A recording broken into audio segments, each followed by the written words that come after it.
Hi, welcome to my second language methodology blog, Entry 1. My name is Dana Garcia. I am a student here at the University of Houston. I am on my first semester of my senior year, and I will be graduating this December, so I am really excited about that.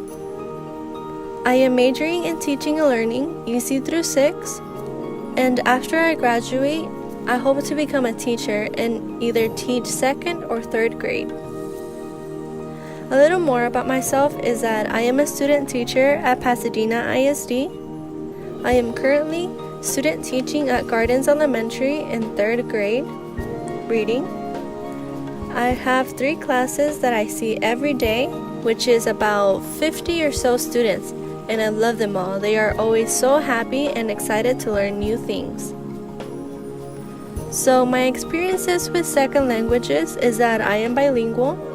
Spanish is my first language, and then as I grew up and started school, English was introduced. And as the years went by, my classes started transitioning from Spanish and English to just English by itself.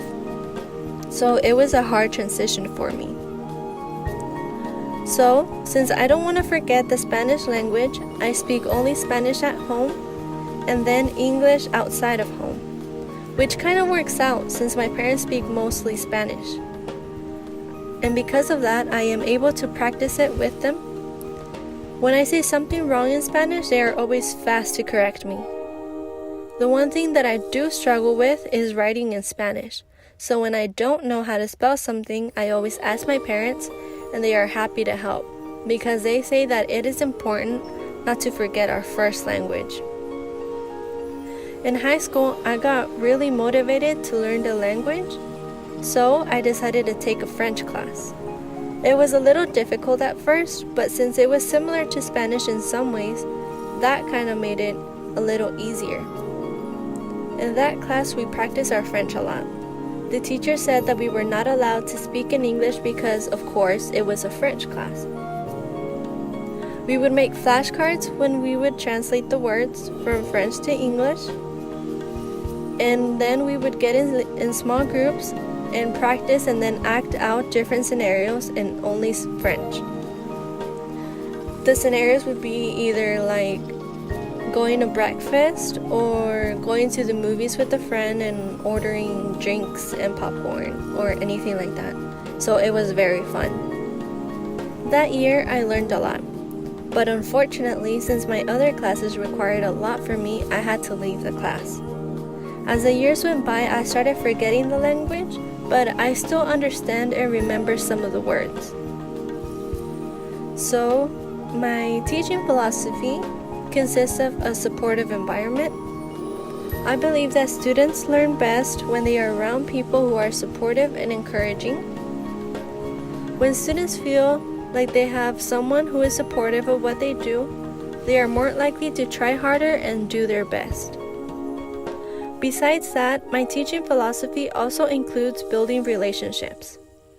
Students should feel comfortable and safe in the classroom, and that's how I want my students to feel. I want them to feel comfortable enough to open up to me and be willing to share and learn new things. It is important to get to know the students not only with their capabilities, but each student as a person. Get to know what they like and their interests.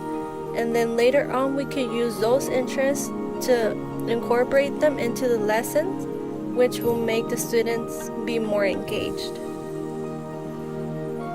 Building relationships is important because the teacher will be able to make connections with the students, which will make the class flow much smoother.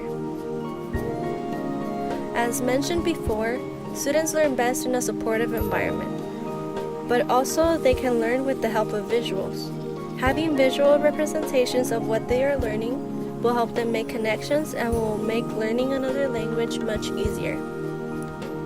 Besides that, I believe that flashcards are a big help in learning a second language because you can have the one word in English on one side and then have the word in the language that they are learning on the other.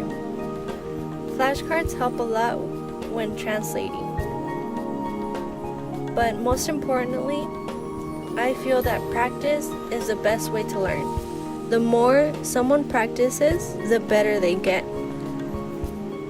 So, that was it for entry 1. I look forward to the semester.